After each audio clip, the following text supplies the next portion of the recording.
It's fantastic to see you all here tonight.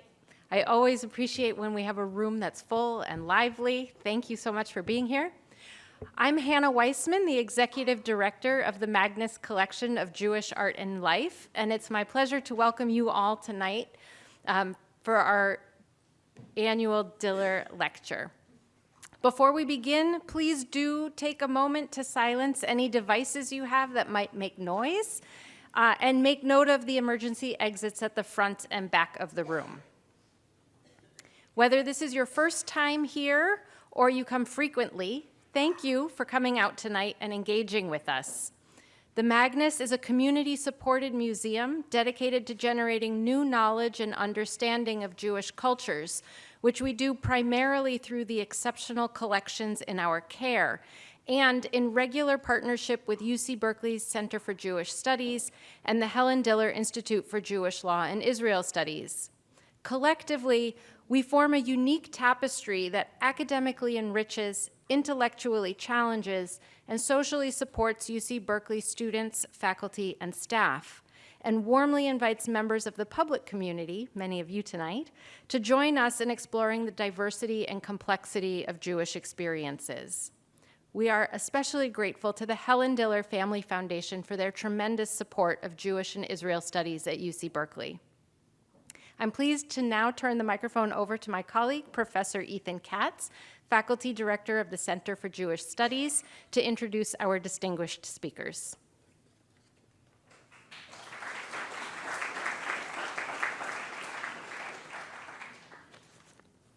Good evening, everybody.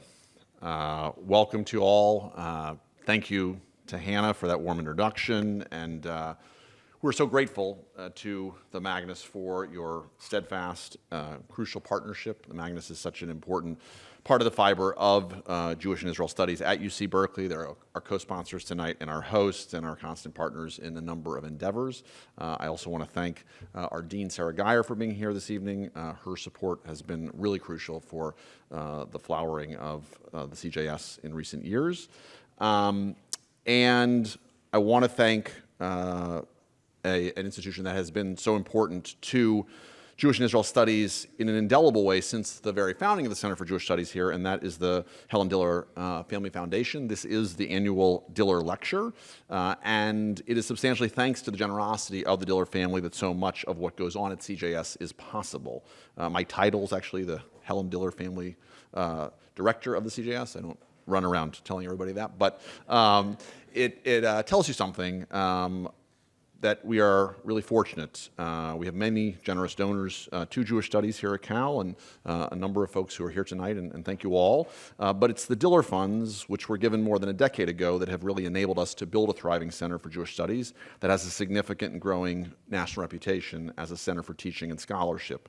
Faculty, graduate students, and undergraduate students receive important support for research and language study from Diller Funds every year.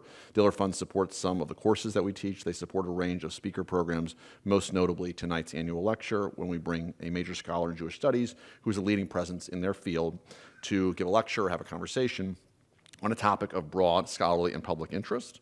And we're delighted that Dan Safir is here tonight from the Diller family to join us for the lecture.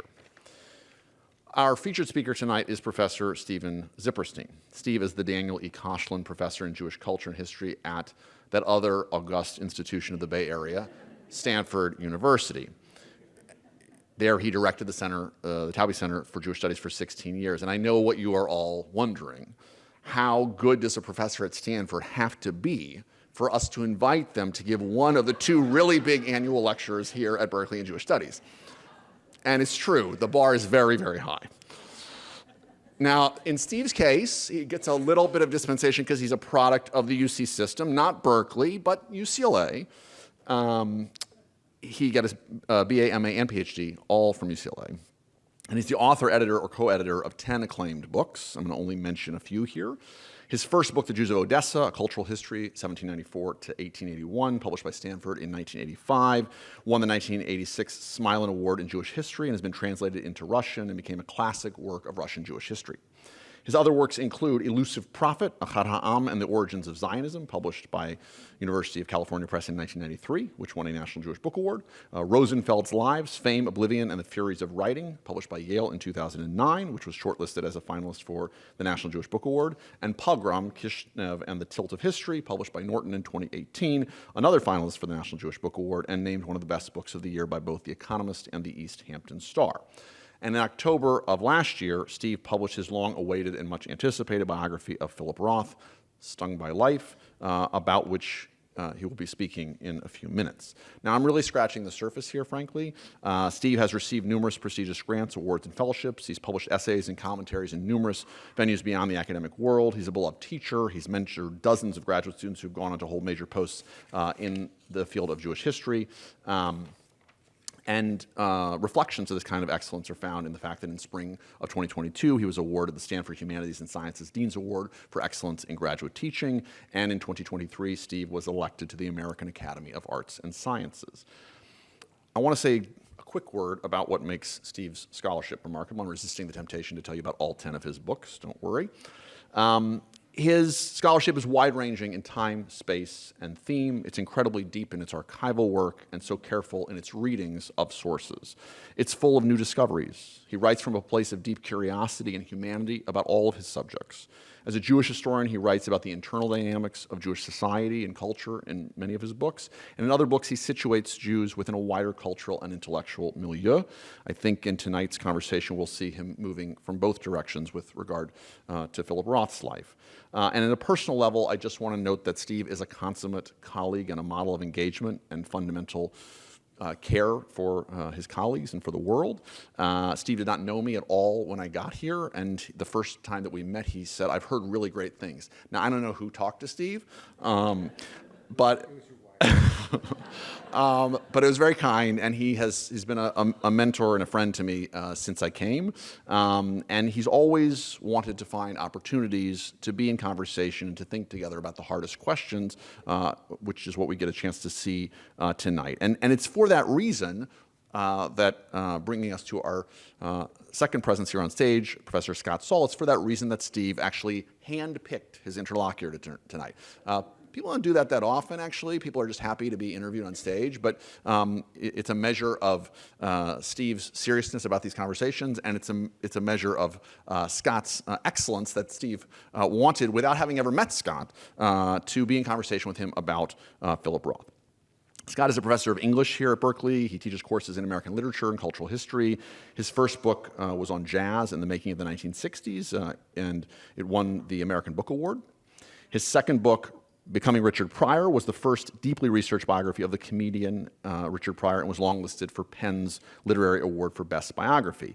He's written a huge number of essays on a wide array of topics in literature, and I believe it was his 2019 piece on Philip Roth entitled Rough, A Journey into the Drafts of Portnoy's Complaint that captured Steve's attention, and for which Scott spent a great deal of time in the Philip Roth papers at the Library of Congress.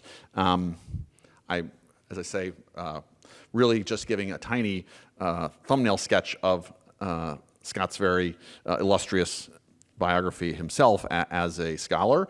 I want to get to the main feature here, but I think it says a great deal about him that Steve asked him if he would meet with him to talk about the possibility of having this conversation tonight, and immediately Steve wrote to us afterwards and said, "He's my guy. I want to do the program with him."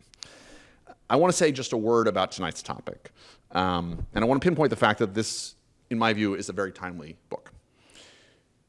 We need very much today to think about the place of Jews as so central in American life and culture over many generations, and about how Jews have simultaneously pushed the boundaries of Americanness and helped to redefine them, while also rubbing their American and Jewish identifications against each other, sometimes in tension, often in a way that becomes melded.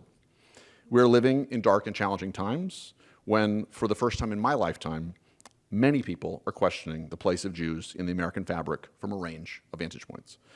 Philip Roth's story is uniquely Jewish and uniquely American, and I don't know of anyone better ready to discuss that story and open the window onto that story than tonight's speakers, so please join me in welcoming them.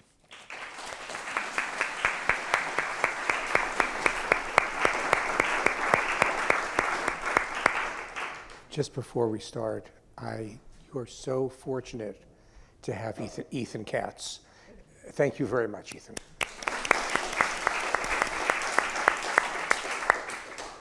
Okay, let's get into it. I'm so grateful to be here. I wanted to thank everybody for being here. It's great to see so many people collected here to talk about a book that's about a writer, the central place of literature and reading today. And I wanted also, before we get into this hopefully meaty discussion and meaty Q&A, just encourage you, buy this book. You won't regret it. It's thought-provoking, illuminating from start to finish.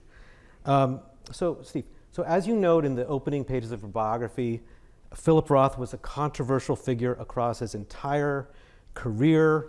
In the early 60s, he faced charges of being a self-hating Jew, and the problem of his Jewishness trailed him throughout in terms of his relationship to Israel, which we can get into maybe. In the 70s, after Portnoy's complaint and its runaway success, he faced charges. He was attacked not just for having too much schmutz in his writing, but also for being maybe the face of male narcissism. And at the end of his career, after winning so many literary awards and writing a series of novels that really were rich in terms of their interrogation and exploration of American history from the 40s into the 90s, he was still disparaged by some for the perceived narrowness of his vision. So those are some of the debates that circulated around the man who, according to critic Michael Gora, great literary critic, he said about Philip Roth that he wrote, quote, the most purely readable prose in all American literature. The most purely readable prose in all American literature. And I think that many people here who have read Philip Roth will attest that once you start reading those sentences, you can't stop reading them. I think Gora's not just talking about 20th century American literature, he's thinking all of American literature. So anyway, my sense is that we'll be delving into some of those controversies in our conversation and the Q&A afterward. But I wanted to begin just talking with you kind of biographer to biographer about the researching and shaping of the book. And so just to begin with a basic question, why did you want to write a biography of Roth? You got into this book not long after a real doorstopper of a biography, one trailed by controversy, came out. And how did you feel like your gifts as a historian would be good for this subject? And how did were you eager to take on certain challenges that might be involved in writing a biography of? As I recall, you said you would start with an easy question. When you start a book, it's hard to know after working on it how it began once you finish a book. And he had always been in my head, Roth. I describe at the end of the book briefly about how when I first read him, I read Whacking Off, if you want, I could describe what that chapter in Portnoy's complaint was about.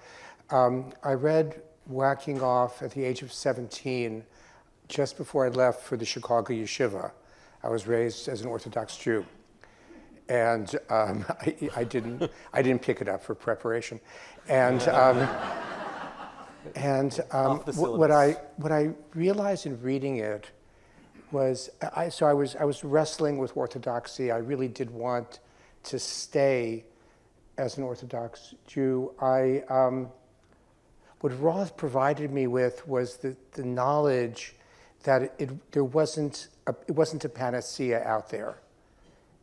In as much as Alexander Portnoy has all the freedom in the world, and he's a neurotic.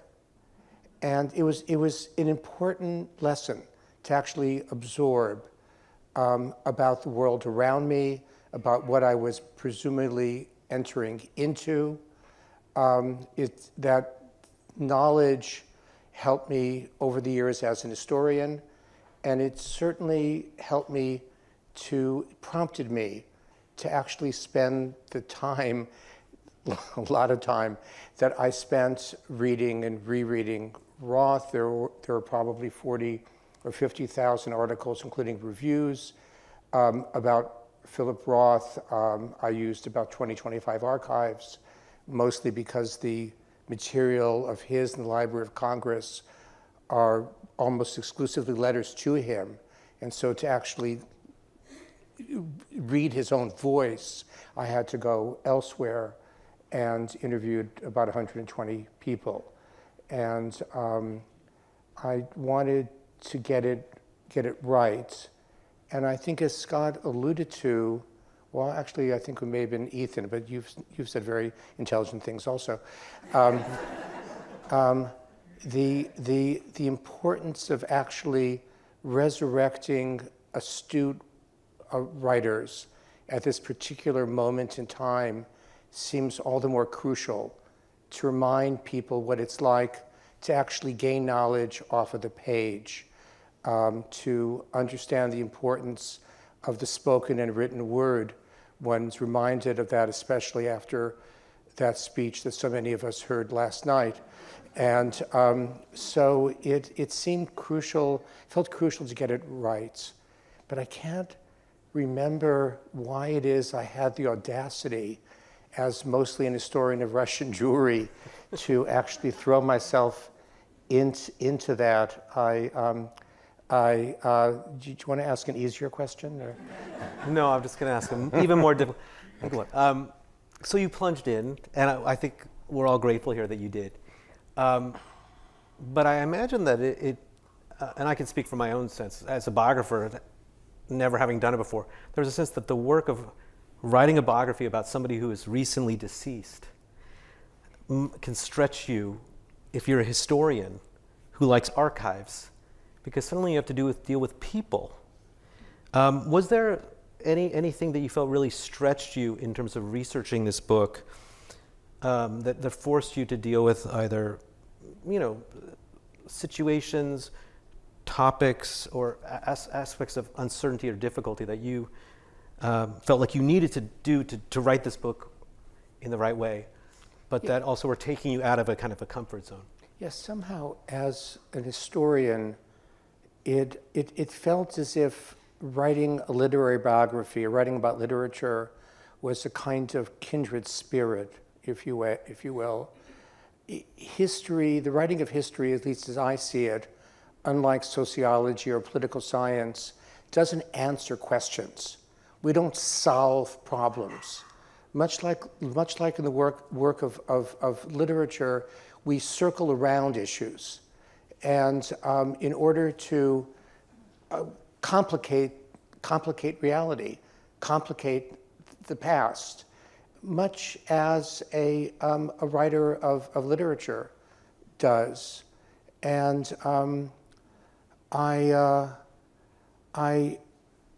it also was important for me, it's been important for me as an historian and as a biographer, and I've actually integrated a lot of biography into my previous books, not to act as if I was the Philip Roth's priest or rabbi.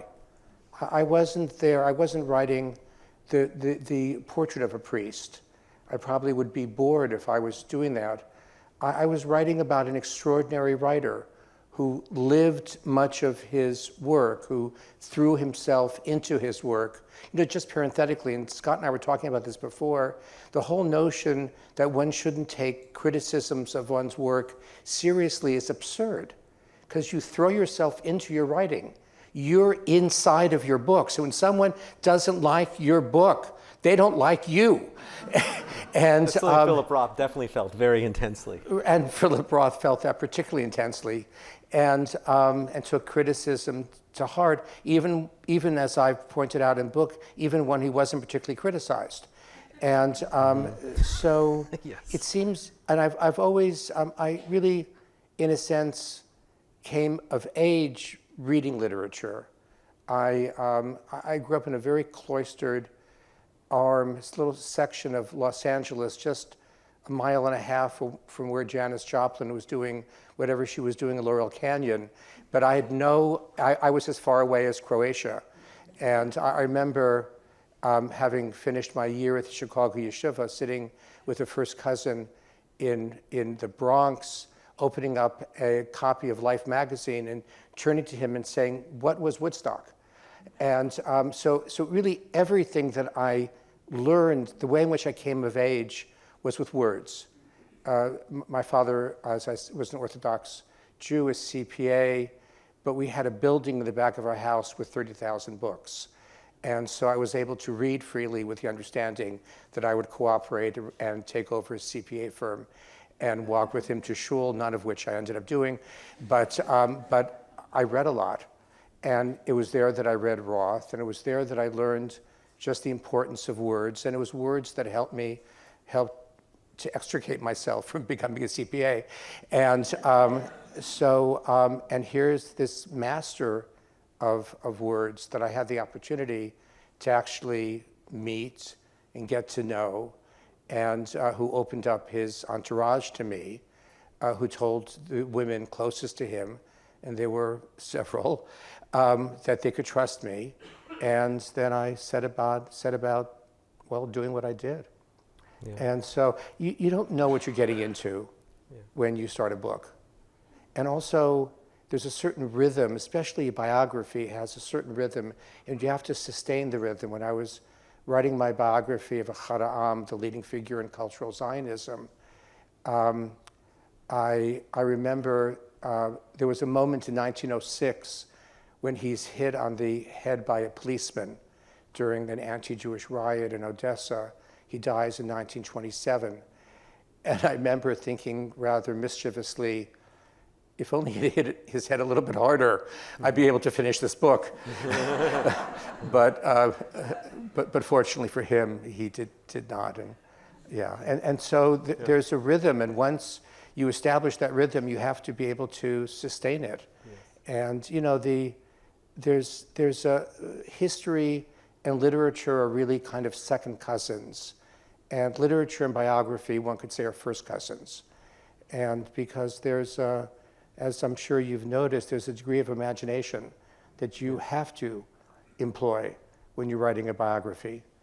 And there's a lot of enigmatic aspects. Like there's that moment when I think when Roth fell out with one of the first quote official biographers, because the person just could not accept that Roth's mother was not the model for Sophie Portnoy. And Roth says something like, you have to accept that my mother was not Sophie Portnoy. That is the biographical enigma.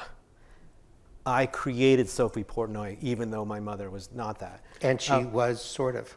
And yes, there was aspect. It's that complication.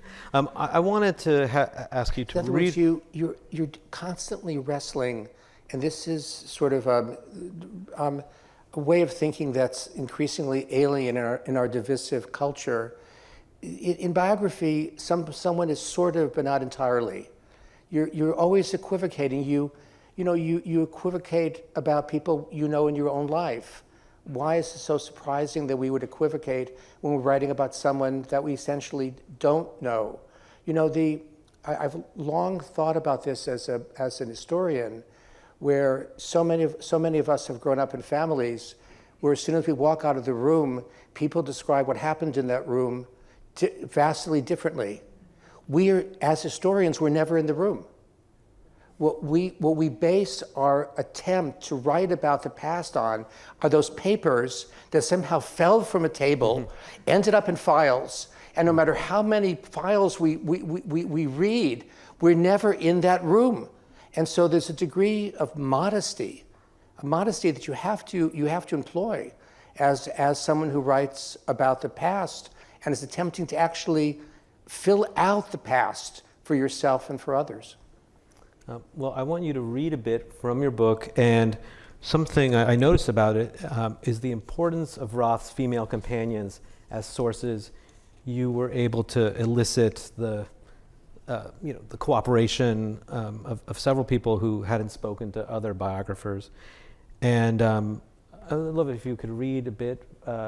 You selected a passage, and then we'll talk about what you gained from these sources. Many of you have read Goodbye Columbus at some point in life, so good. So I'm drawing this from the inspiration for the very beginning of Goodbye Columbus, because he draws on his own life and then he doesn't. And he stretches things, and he does. And certainly that's true in Goodbye Columbus. We could talk about that a little bit later if you want. So I'm also reading this section in order to boast, because I was able to find his bunkmate when he was a counselor at the camp when he met Maxine Grofsky, the inspiration for Brenda Potemkin in Goodbye Columbus. And so I was able to ferret out a good many of the people who I write about. So Roth... I'll break it. I'll just say one of the virtues of this book is that it recreates these worlds, the worlds that Roth passed through. So you're like, oh wow, now I understand what these camps were like, these Jewish camps were like in the early 50s where Roth was working or attending. We also want, when you're writing biography, to fill out the rooms. I mean, one of the problems sometimes of especially literary biography is the way in which it shines a light on one person as if they walk through life on their own. But all of us live in crowded rooms. And so part of the task, as I saw it, was to fill out those rooms and to meet as many of the people who knew him when he was walking through those rooms. So Roth was reading Aldous Huxley's Brave New World when Harold Itzkowitz first met him in the summer of 1953. Both were employed as counselors at a YMHA camp, Forest Lodge. While their first conversation was about the book, subsequent talks were mostly about other people at the camp, politics, popular musicals. A favorite pastime of Roth's was dirty word scramble, where the winner came up with the filthiest. Itzkowitz recalls that Roth's antics over the summer would become legendary. Particularly memorable was Roth's announcement to the campers on Parents' Visiting Day that something terrible had happened. The director's wife, Marion, whom he despised, had lost her chastity belt. Roth now set in motion a camp-wide hunt for the chastity belt, the hoax in full view of the visiting families. Unsurprisingly, he was very popular with the girls. Even Marion, according to Itzkowitz, was known to have been attracted to him. Roth spent his first camp summer courting a tall, pretty girl from Pittsburgh the previous summer, with whom he was having sex by the session's end. When she returned the next year, she took for granted they would continue their romance, but Roth had found someone new. He'd just been approached by Maxine Grofsky at the pool. With a thin, beautiful body and reddish hair, she was, for Roth, irresistible. She was 17, he was 21.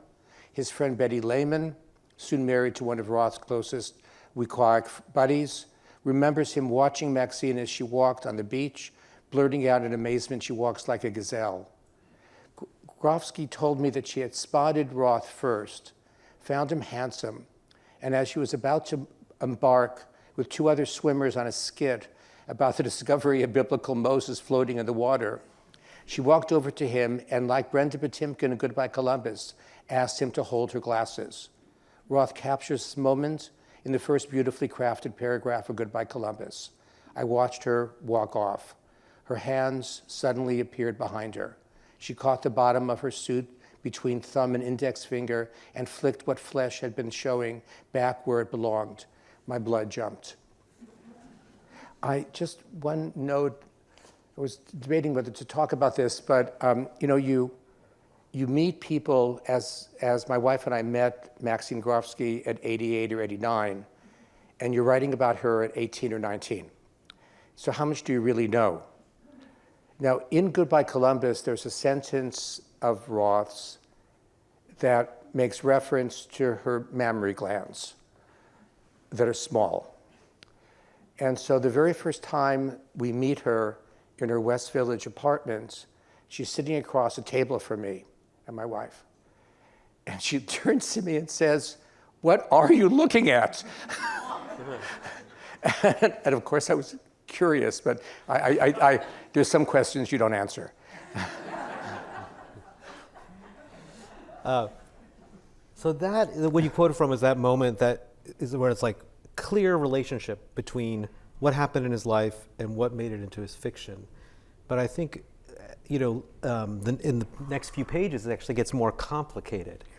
And maybe you could speak about that. Like, how is it that by understanding the life, we get some new perspective on the art? Because there's things that he did to the ways that the Brenda Potemkin character functioned in Goodbye Columbus that are quite different than how Maxine Grofsky functioned in his life. And so what do we do with that? Like, what did you make of, what could you understand about Goodbye Columbus, or where Roth was at that moment as a writer, because you had this new knowledge of Maxine Grofsky, who you established is actually a pretty formidable person in her own right. Later she becomes editor for Paris Review and so on. So let me turn to that with use of another example, then I'll turn back to Maxine. So Roth writes in book after book in his autobiography, in so many of his novels, about a moment in 1962 at Yeshiva University. Yeshiva University is celebrating then its 75th anniversary and organizes, among other events, a panel with Ralph Ellison, the author of The Invisible Man, and a writer of Italian-American literature, a panel devoted to the obligations of the ethnic writer to one's ethnicity. And it's largely designed as an exploration of Roth, but he has Ellison at his side. Now, Roth remembers the event as akin to an excommunication. He describes it as such a heinous event that Salman Rushdie actually contacted him and said, "You experienced something worse than I've ever experienced," which is saying something. And so very close to the beginning of this research, and actually this helped me to persuade me that there was a book to be written about someone who wrote 31 books about himself but didn't. I discovered the tape of the event. It was in the bowels of Yeshiva University. Roth had insisted that he would sue Yeshiva if it was aired or published, and I was able to get permission to hear it and then to use it. And what I learned was that the audience loved him. The audience laughed at his jokes. The moderator said 3 times, you persuaded the audience more persuasively than I have. But what happened at the end was that those people who didn't like him, and from my experience, this is as Jewish an experience as Passover Seder, the people who didn't like him rushed to the stage, please don't do that, rushed to the stage and told him that they didn't like him. And that's all they remembered. And that taught me something about the interplay between how he described his life and what he experienced. It also taught me something about rage, which is a persistent theme in Roth's work. He would insist during interviews that rage was not an important feature of his life, that he compared himself to Jack Benny, who played a miser but who wasn't. But in fact, rage was a very important aspect of his life. And that speaks to Scott's question about Maxine Grofsky. So Maxine Grofsky is described in Goodbye Columbus, as you'll remember, as a beautiful but profoundly manipulative girl, who manipulates everyone around her, including her mother, who controls the household. The Maxine Grofsky who I wrote about was a 17-year-old girl just finishing high school. She told me that she had read nothing but A Tale of Two Cities and was in awe of this older man who was so talented. Maxine Grofsky, I became convinced, was not Brenda Potemkin, although she was, the body was, but the temperament was not. But of course, Roth can't be faulted. Roth was a writer of fiction. I'm a writer of history. I have to get my facts right. He doesn't. And but I was there as his biographer to understand his temperament, his character, and that taught me a great deal about the chasm in Roth's mind between what he saw and what he transmuted into literature. And so rage I ended up understanding was a crucial component. And up until the very end, he was someone who could see awful things, who actually wrote some of the most prescient politically inflected novels of our time about Israel, about a plague that takes over the world. He dies in 2018. He writes about a president who resembles eerily one we have now. And yet he hated political novels. He didn't believe in political fiction. And yet he somehow saw things. I can't quite explain how or why, even though I lived with him and his work for some 5 or 6 years. So he was a deeply prescient person, and at the same time, you don't want to take what he writes as pshat, as the literal truth. And so it was that interplay between what he experienced and how he captured it that ended up being the spine of my book. Yeah, I think he despised like very literal interpretations of his work, to say Portnoy is you, or there's a clear morality tale in this fiction.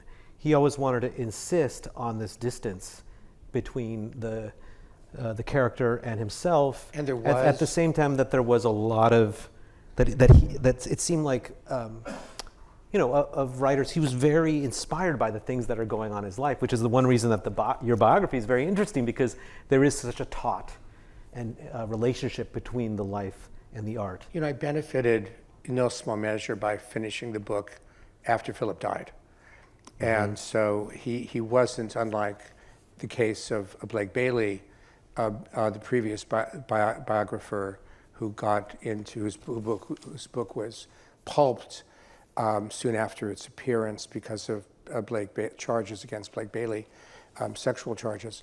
But Blake had Philip breathing down his neck, and I didn't, and that was a great advantage. And then, in the wake of the implosion of Blake's book, a good many people who had felt wary about him came forward, including a good many women, and were willing to talk with me.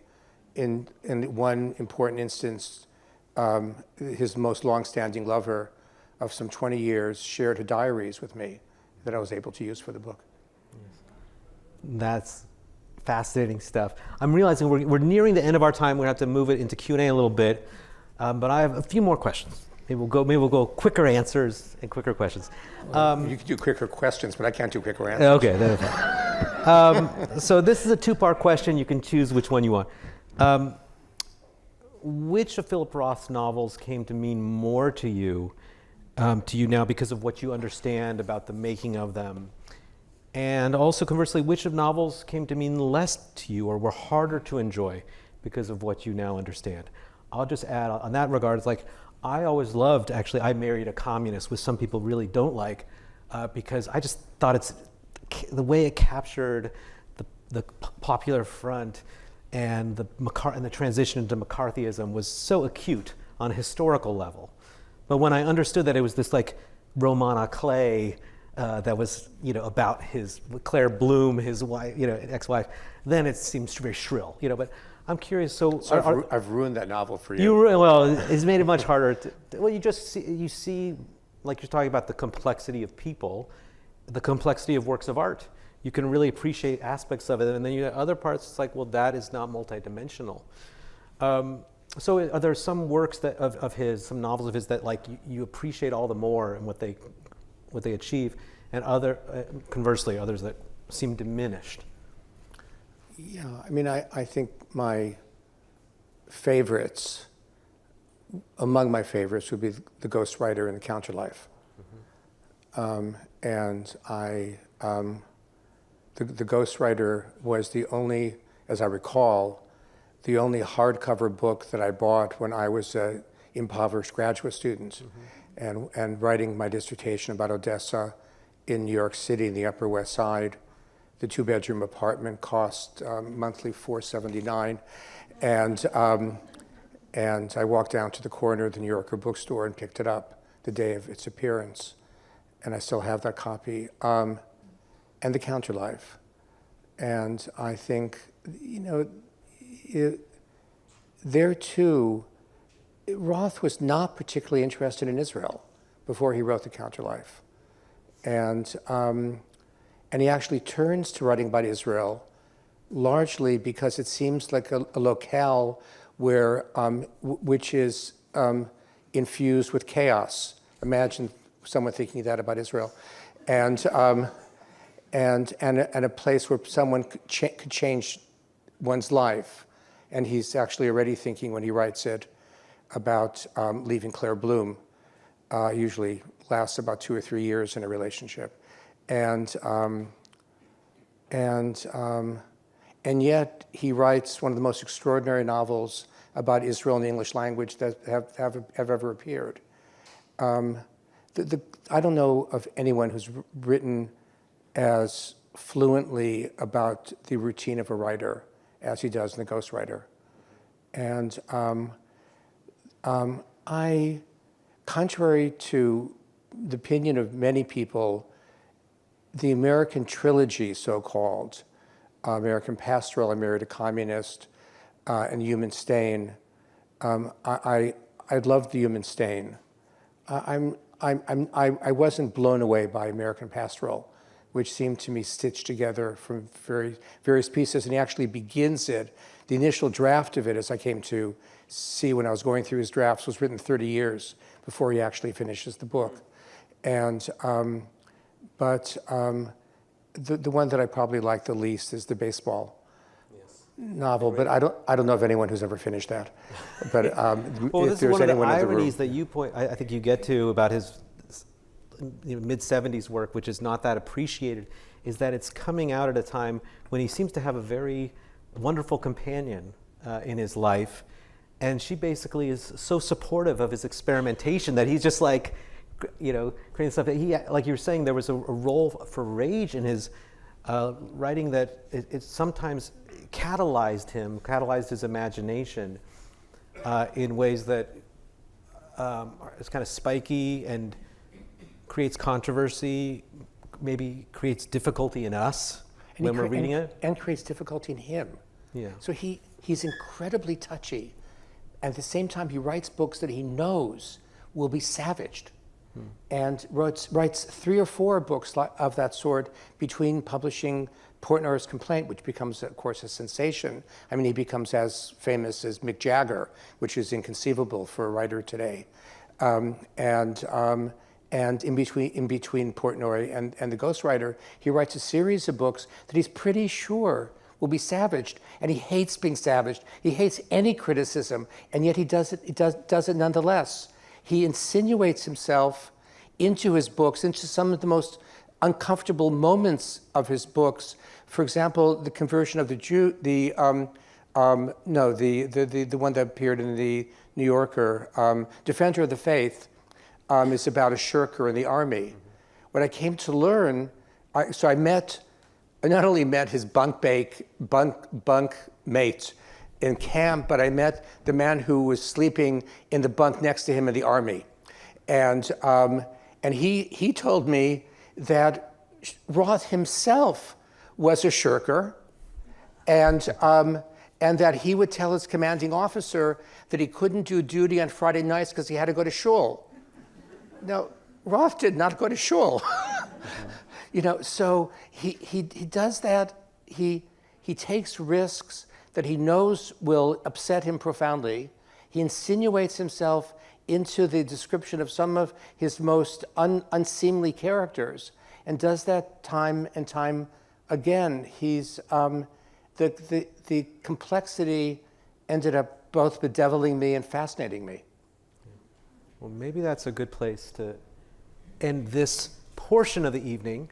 I want to thank Steve, and now I want to open it up to questions from you. I'm sure there's a lot of people who have thoughts about Philip Roth and questions for the professor. Racheli Beal. I don't know, sit. You didn't touch on maybe the elephant test, if there's a female elephant in the room. Is there an elephant in the room, Racheli? The elephant is his portrayal in fiction and his actual relationship with women, which have That's made on my list. I was women going to have it in my readers last one. uncomfortable, enraged, very ambivalent. So could you talk about that? Right. And she's a good friend.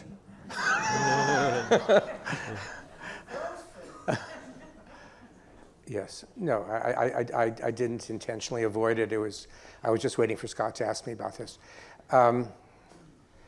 So I mean, you don't read Roth to understand women. You read Roth to understand men. And there's still a lot of them. And Roth really probes the inner workings of men without any embarrassment, with all the schmutz that exists. And, but what I came to learn both while working on his writings and then talking to people in his life was that he pretty much treated the men in his life with whom he was close to very similar to the way he treated women, with one significant exception. And that was sex. And he decides, you know, what's curious when you're writing a biography, there are these gaps, enormous gaps, greater than I've come to see it. Other historians in this room may disagree, than in writing about other aspects of the past. You can't explain some things. He's a B- student. He's completely directionless when he graduates high school. Jews end up controlling the banana industry at the time that there's a Jew actually who's at that table with the Godfather passing the gold phone around, and his father urges him to study Spanish because maybe he can get a job peddling bananas. And he doesn't know what he's going to do. And then within a few years, he becomes a writer intent on becoming a greater writer than Herman Melville. And I think as Roth came to see it, there wasn't a lot of discretionary time for human beings. And there are people enormously close to him, women who are close to him, usually in sexual relationships that last no more than 2, 3, 4 years. And some of these same women who remain close with him his entire life and are there at his deathbed. There's a group of 10, 12 women ranging from their mid-20s to their mid-80s at his deathbed in the hospital. And I know all of them, and several of them are some of the most impressive women I'd ever met who remain lifelong friends. But he remains close to you when he needs you, whether you're male or female, and disposes of you as often as not when he's not in need of you. And one could make judgments about his temperament, but I don't know that necessarily means that his fiction is any less important than it is. And so that's how I would begin to answer that question.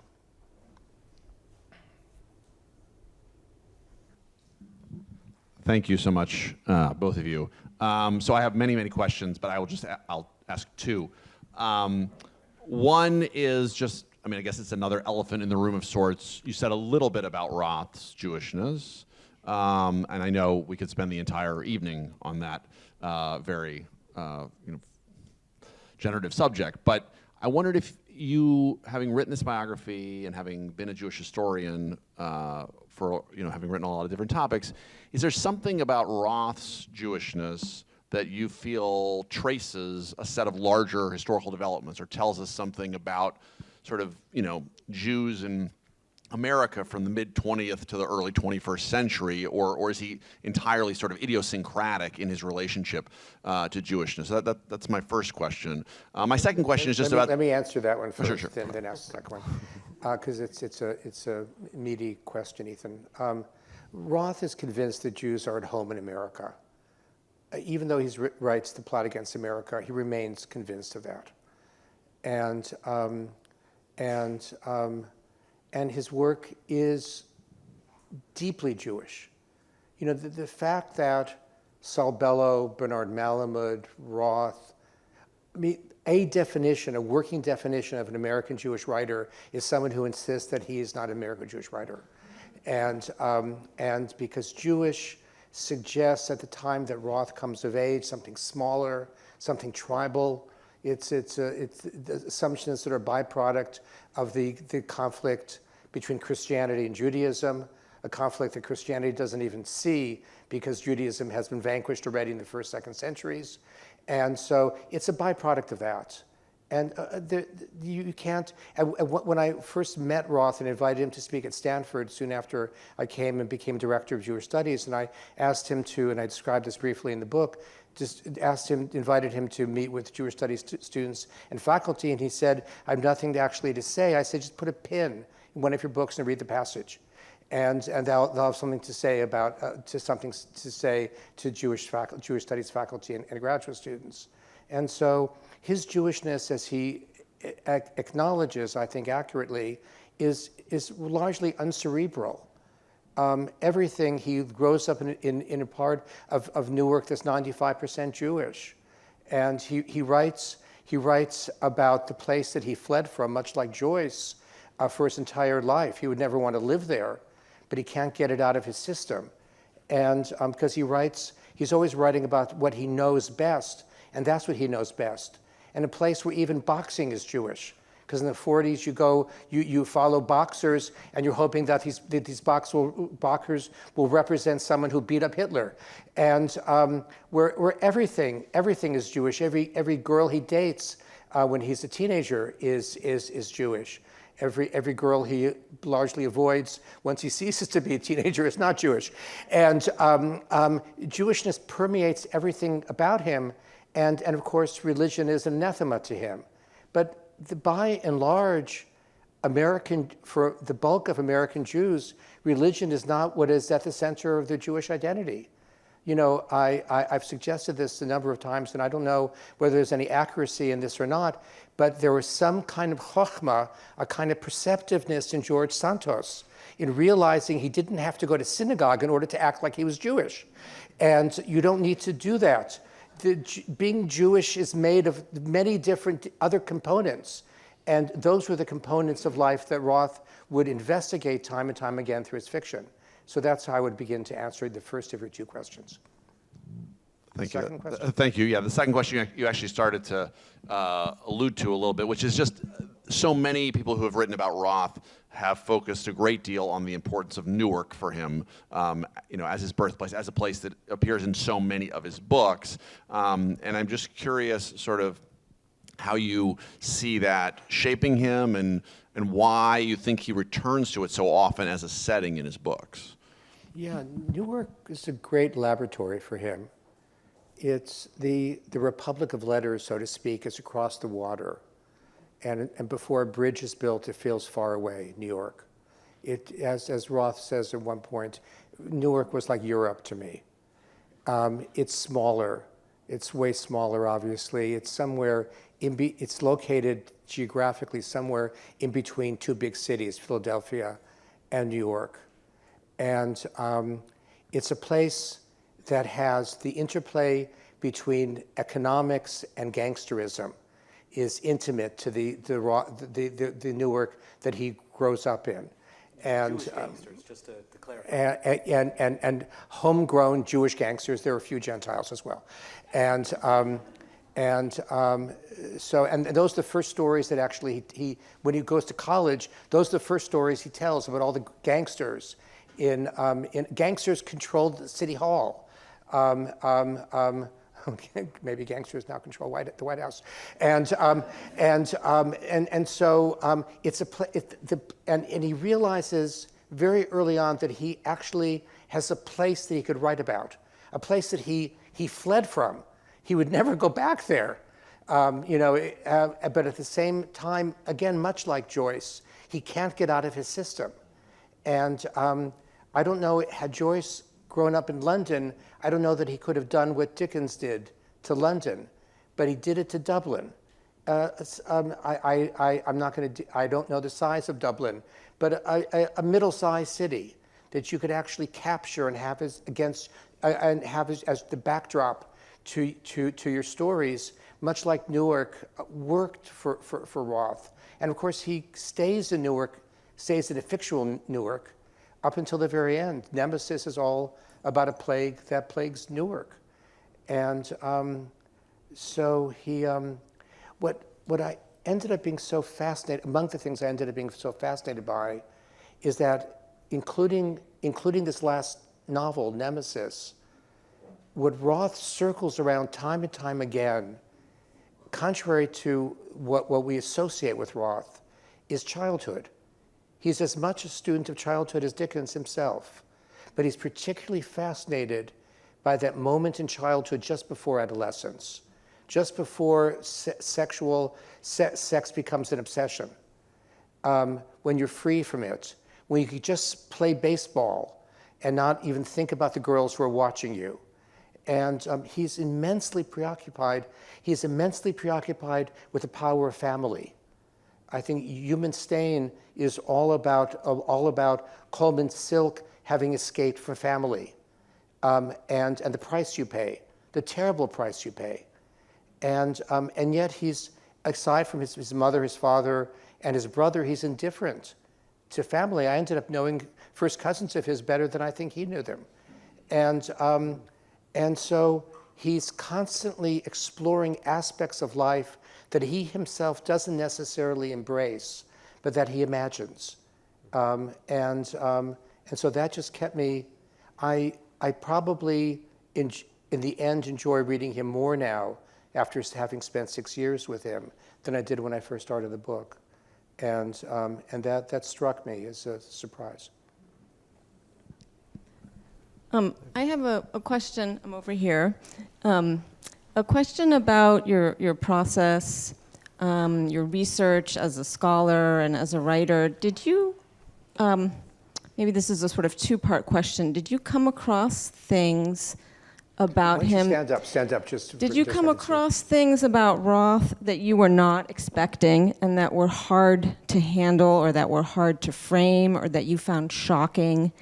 And are there things that you left out because maybe they were too shocking or too hard to deal with? Or were you able to construct and frame and give voice to everything that you encountered in the archives and in your many conversations? Yeah, it's an interesting question. In a somewhat earlier draft that I gave to an editor, I was describing the warm relationships that he had with a good many women toward the end of his life. And then a woman who had spoken to me, but was urged by a friend to actually come clean about the full nature of their relationship, contacted me. I described this at the end of the book. And she's a woman who he had met in her 20s, fell in love with her. He fell in love very quickly. He proposed to so many women, not terribly seriously. And then re-met her. Actually, Blake Bailey found her. She was living on the Upper West Side near Columbia.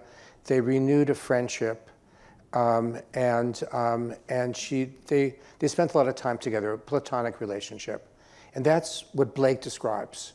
But then she came clean and she talked about the full nature of their relationship at the end. And everything that he describes is accurate up until the very end. And what she then described was how he came down with a heart condition. He was always wrestling with his heart from the time he was in his late middle age. And suddenly he dispenses with her. And he contacts Lisa Halliday, who wrote Asymmetry, a much younger woman with whom he had a sexual relationship, and he wanted her around. And this woman, Lucy Kummeler, described to me how once he died, shortly after that, she couldn't bring herself to go to the funeral. There was a bus leaving from New York, and she stood across the street from the bus and just stared at the bus and just thought about this man who could be so incredibly warm and so incredibly indifferent. Anyway, I added that to the manuscript, and my editor said I was getting to like him so much. Why did you have to do that? And I said I had to do that. And so there's an example of something that I excised, there were certain homoerotic references that I wrestled with and left them in. And so I was able to spend time 4 or 5 days in Stockholm, and then with his most long-standing lover, Milena Pfeiffer, who's portrayed as Drenka in Sabbath Theater. And in the end, she gave me her diaries. And in the diaries, she describes how Philip enjoyed dancing with her when she was dressed like a man and he'd be dressed in her panties and bra. And it seemed, and this was something that she wrote down in her diary, and I felt there was enough, I could trust it enough in as much as she wrote it down. And I included it without any conclusions one way or the other. So I felt the obligation to fill out my story to the extent to which I possibly could. Does that respond to your question? Thank you. Hi, thank you for having this event. So one of the things, so I'll ask a question as a Yiddish linguist. This is a former student of mine, Isaac. Yeah, who took a literary biography who now course. is a tenured, is that true? Yeah. Tenured member of the UC Berkeley Faculty in Linguistics. So my question is, Philip Roth and that generation of Jewish writers, novelists writing in English, have sometimes been described as operating in the afterlives of Yiddish, to the extent that we can assume Yiddish Do is you like dead, the which term as a Yiddish scholar? which I don't like that term. I know. But I'm wondering what you think of that. Is that an accurate way that we can think about his style in English, either from his books or maybe from his papers that you consulted when writing this book? You know, there is a massive constituency for Yiddish before the Second World War, and the catastrophe does engulf much of that massive readership of Yiddish. So no matter how much of a partisan one might be for Yiddish, one does need to face that tragic reality. I think that's certainly true of Saul Bellow. And I think it's certainly true of a book like Loggy March, whose cadence is Yiddish. Yiddish is not a language that Roth knows. So whether it's true for Malamud, it may be somewhat true for the kind of parable-like quality of Malamud. But where Malamud gets that is completely unclear. I don't know of any biographer who's figured out how Malamud becomes Malamud. But no, I don't think that, Yiddish is the language that's employed by writers eventually who are able to utilize it in order to write a great literature. I don't know that Roth should be understood as living in any way in its shadow. But I think an important feature, and this was alluded to, I think, by Ethan in his introduction, feature of Roth is writing about Roth reminds us of a moment when it was Jews who were seen as the most representative figures in the modern world. And that's a moment worth looking back at and wrestling with, especially in a moment like ours, where the word Jewish in some circles means very, very different sorts of things. And Roth is he's able to take in all sorts of things that are now taken seriously and to wrestle with skeptically. The notion that all that Jews need to do is to go back to diaspora, to Poland, and they'll be welcomed. If millions of Jews go back to Warsaw, they'll be welcomed by Poles. My God, you've come home. And one reads echoes of this in the work of some Jewish scholars. And Roth, I think, saw the patent absurdity in such notions. And he was able to write about Israel seriously, but as a place that exists and not as a place that needs to be erased. He wrote about it before Gaza, but he wrote about it after many other tragedies. So I think that I would see Roth more credibly against that backdrop than against the backdrop of Yiddish.